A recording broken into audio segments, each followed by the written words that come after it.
Hi guys, this is my Plurilingual Toolkit by me, Anthony Chavoya, and today is 9/24/25. What is plurilingualism? Why a toolkit? Plurilingualism is when someone can use more than one language like Spanish and French in daily life. They can just rotate between the languages. In the classroom, this is a strength to build on, not a problem to fix. A toolkit helps us meet them where they are not.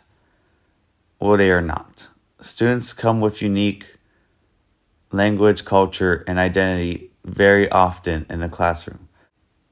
No one method works for everyone. Just like no two kids learn the same way. Everyone has their different shoe sizes in real life. With education, of course, people are going to have their different ways of learning or things that excite them. This is why teachers need multiple strategies to support voice, community, and growth. So in this picture, I just put the world of like kids, an image, and it's just basically just seeing that's basically a classroom, a school district, very different languages, cultures, backgrounds. That's why it's like, you just get used to people being unique because everyone's very different with how they were raised. My tools are: number 1, ethnography and oral history. Number 2, self-reported grades. Number 3, jigsaw method.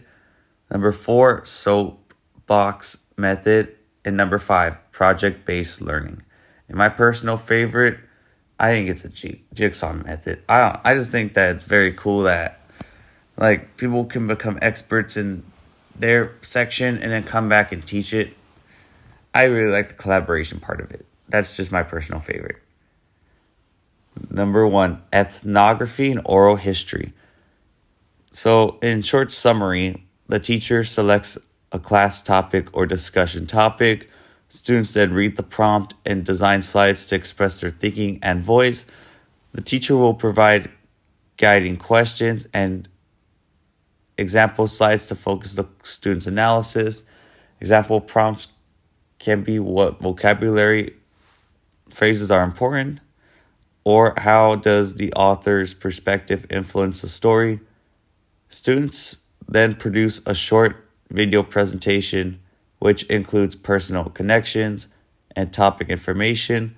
Students share their insights either online in a discussion board or in person on groups, depending on the classroom location.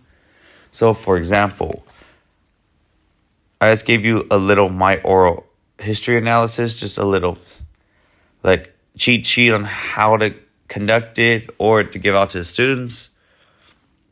And then that's a sample slide you can do if they're doing it about themselves.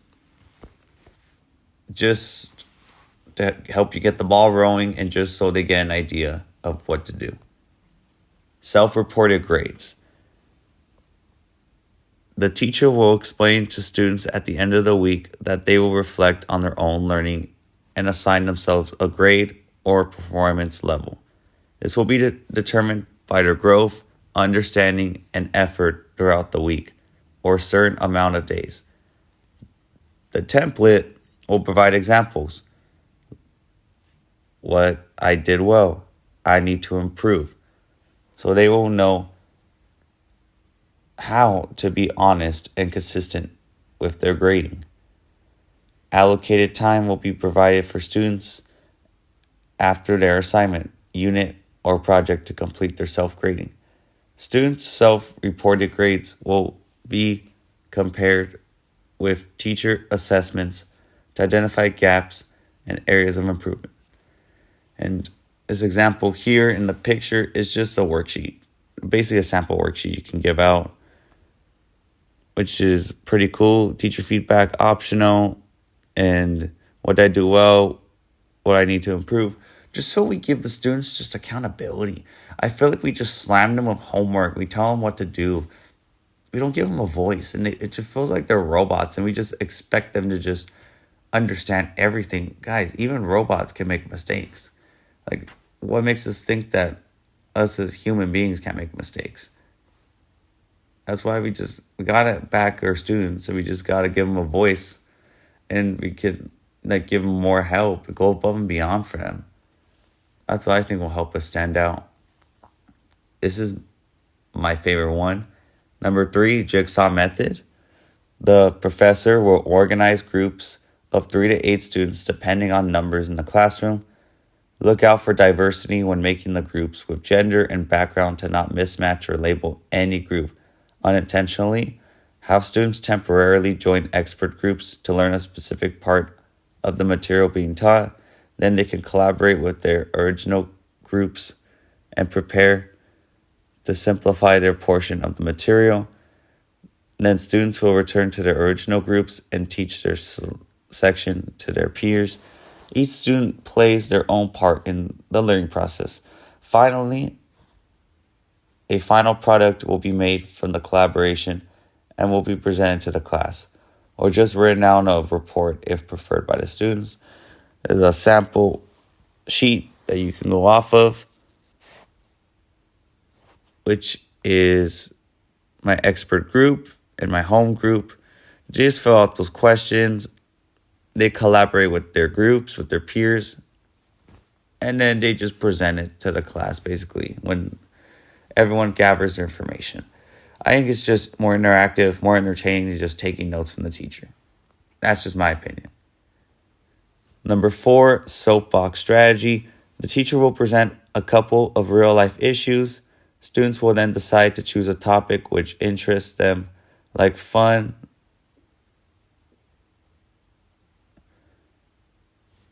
violence. It depends.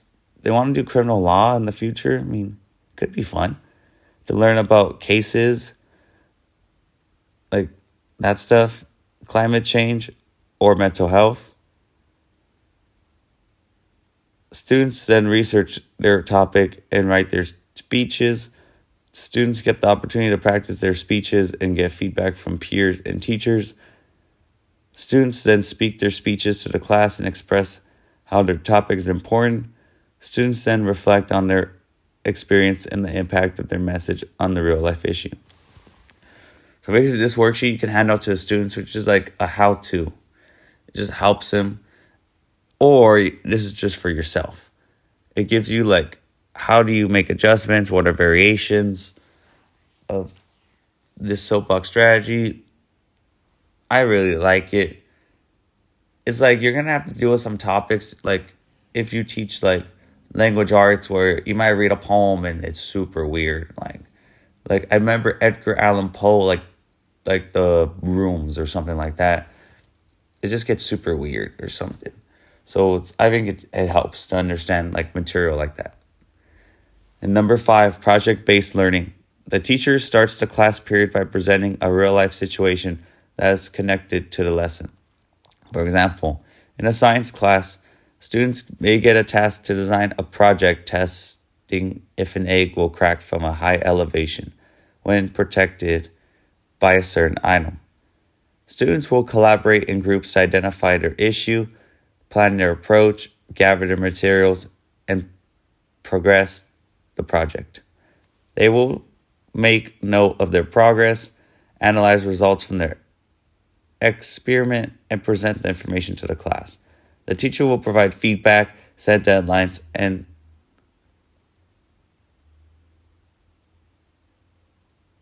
concert the results back to scientific concepts. I mean, at the end of the day, this picture shows that there is an egg and it's surrounded by sticks. I think we all know that when we were younger, we loved this project. It was so engaging and we look forward to it so much. I put a pause in my speaking because I on purpose put concert in my writing because it's like a concert. You look forward to it. You're excited. That's what we need as educators, to make things exciting in the classroom. Yes, there's times we have to take it serious. We have a curriculum to teach. Yes. But can we make it engaging? Can we make it entertaining? But tie it into science, real life, where it's like, how do you get creative? How do you problem solve? How do you stay engaged with such a simple but complex task? That is fun. But can we connect it back to the concepts? That's what we need to do as educators. Sometimes I'm just going to be honest, you can intentionally in the project put a word that's misspelled or something. I think it helps keep the students engaged, because the trick is we're not looking for perfection. As teachers, they're not looking for perfection. Definitely, as students, we're just looking for authenticity. And I think this is pretty good authenticity. Concert the results instead of connect the results. I think it just gets you engaged, in my opinion.